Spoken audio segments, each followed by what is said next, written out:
পেছনে কি লেখা আছে বোর্ডে? KPC medical college. হ্যাঁ, তো কেপিসি মেডিকেল কলেজ কেন লিখলাম? কেপিসি মেডিকেল কলেজ নিয়ে তো আমি কিছু পড়াবো না, কারণ এই কেপিসি মেডিকেল কলেজ টার্মটা মনে রাখলে নিটের সিলেবাসে দুটো ডিজিজের নাম মনে রাখা যাবে, যেই দুটো ডিজিজ বাচ্চাদের হয়, মেনলি ম্যাল নিউট্রিশনের জন্য হয়। একটা হচ্ছে প্রোটিনের অভাবের জন্য, একটা ক্যালোরির অভাবের জন্য। তাহলে আমি কিভাবে মনে রাখবো?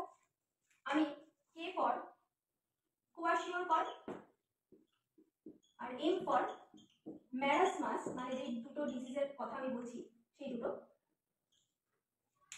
এর মধ্যে কোয়াশিওরকর হয় হচ্ছে প্রোটিন ডেফিসিয়েন্সির জন্য, আর ম্যারাসমাস হয় ক্যালোরি ডেফিসিয়েন্সির জন্য। তাহলে এই লেটারগুলো যেহেতু পরপর আছে, তার মানে কে ফর কোয়াশিওরকর, তারপরে পি প্রোটিন ডেফিসিয়েন্সি, আর এই পাশ থেকে যদি দেখি ম্যারাসমাস, তারপরে হচ্ছে ক্যালোরি ডেফিসিয়েন্সির জন্য ম্যারাসমাস। তাহলে এই দুটো জিনিস আমি খুব সহজেই মনে রাখতে পারবো। শুধু একটা কলেজের নাম মনে রাখলে আমার আর ভুলবে না যে কোনটা প্রোটিন ডেফিসিয়েন্সির জন্য হয়, কোনটা ক্যালোরি ডেফিসিয়েন্সির জন্য হয়। হ্যাঁ, এবার এখানে এই ক্যালোরি বলতে মূলত আমাদের এনার্জি ডেফিসিয়েন্সি, আমরা যেই খাবার থেকে ম্যাক্সিমাম এনার্জিটা পাই সেটা হচ্ছে কার্বোহাইড্রেট থেকে।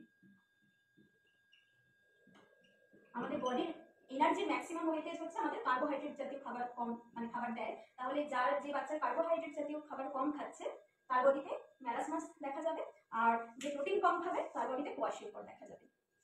আর এই দুটো ডিজিজকে চিনবো কি করে সেটা অন্য একটা ভিডিওতে কোনোদিন